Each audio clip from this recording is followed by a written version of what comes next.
Terima kasih.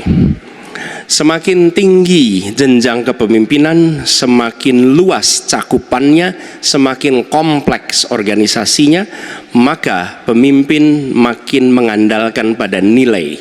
Bukan lagi teknis-teknis, tapi makin mengandalkan pada nilai. Itu yang membedakan antara kepemimpinan yang kompleks dengan yang sederhana. Nah, pertanyaan yang ingin saya sampaikan kepada Bapak adalah, apa hubungan antara standar etika seorang pemimpin negara dengan kemampuannya dalam menjaga pertahanan, keamanan, dan kedaulatan negara? Terima kasih. Baik, waktu masih ada Pak Anies. Sudah cukup. Cukup. Baik, kami persilakan kepada calon presiden nomor urut 2 Bapak Prabowo Subianto untuk menjawab pertanyaan dari Bapak Anies. Waktu Bapak 2 menit dimulai ketika berbicara, silakan. Saya sependapat bahwa semakin tinggi, semakin kompleks, memang kepemimpinan itu butuh nilai. Nilai-nilai yang sangat fundamental. Pertama, nilai adalah cinta tanah air. Kedua, kejujuran. Ketiga, kebersihan yang Bapak bolak-balik ngomong. Harus memberi contoh. Tidak boleh korupsi dengan bentuk apapun.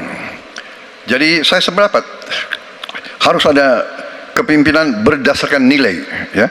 Jadi hubungan dengan etik benar, ya, kita harus beretik dengan benar, ya, jujur. Apa yang kita katakan itu ya yang ada di hati kita. Jangan lain di mulut, lain di hati. Mohon. Dan harus cinta tanah air. Pertahanan ini sakral bagi kita. Ini menyangkut keselamatan kita. Jangan karena ambisi pribadi kita menghasut dan menyesatkan rakyat. Itu etik yang tertinggi, Saudara Profesor Anies Baswedan. Itu etik yang tertinggi. Kebersihan jiwa, kejujuran, kesetiaan kepada rakyat. Sekali lagi, jangan karena ambisi pribadi kita menyesatkan rakyat, kita menghasut rakyat, kita membahayakan pertahanan keamanan rakyat. Kasihan prajurit-prajurit yang sedang berjuang untuk menjaga kita, polisi-polisi yang menjaga kita. Kasihan kalau ada calon-calon pemimpin yang kerjanya hanya menghasut saja. Waktu habis, terima kasih Pak Prabowo. Mohon tenang. Bisa tenang dulu Bapak Ibu, bisa tenang dulu. Oke, Mohon bisa tenang tenang. dulu. Baik, kita lanjutkan kepada Bapak Anies Baswedan menanggapi jawaban dan pernyataan dari Capres nomor urut 2 Bapak Prabowo Subianto. Waktunya 1 menit, silakan Pak Anies.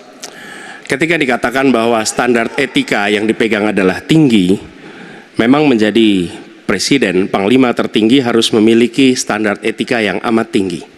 Itu harus, karena dia akan mengambil keputusan, mengerahkan pasukan, dan ketika harus bertempur ada korban nyawa, itu keputusan-keputusan etika.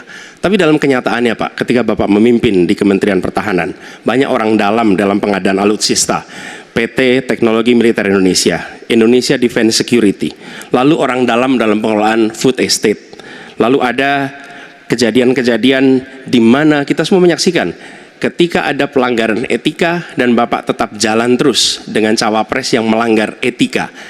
Artinya ada kompromi atas standar etika. Standar etika ini fakta. Ini fakta. Dan kemudian dalam pidato Bapak mengolok-olok tentang pentingnya etika. Saya tidak tega untuk mengulanginya. Pertanyaannya, apa penjelasan Pak Prabowo soal itu semua? Baik, waktu habis. Oke, harap tenang dulu, kita lanjutkan acaranya. Kami persilakan Bapak Prabowo untuk menanggapi pernyataan Bapak Anies Baswedan. 1 menit, silakan Bapak. Jadi saudara-saudara, semua data yang saudara ungkapkan itu keliru semua. Jadi saya bersedia kita duduk, kita buka-bukaan, ya. Mau bicara food estate, mau bicara apa PT Teknologi Militer Indonesia, kita buka, iya kan? Jadi di mana masalahnya? Nah, saudara bicara etik-etik, ya kan? Saya tuh keberatan karena saya menilai, maaf ya, karena Anda desak saya terus terang aja saya menilai Anda tidak pantas bicara soal etik. Itu saja. Saya merasa bahwa Anda itu posturing, ya. Anda tuh menyesatkan. Itu aja, ya. Saya boleh berpendapat kan? Saya menilai Anda tidak berhak bicara soal etik karena Anda memberi contoh yang tidak baik soal etik. Terima kasih. Mohon tenang, mohon tenang. Oke. Harap tenang, kita sudah sepakat Bapak Ibu yang ada di ruang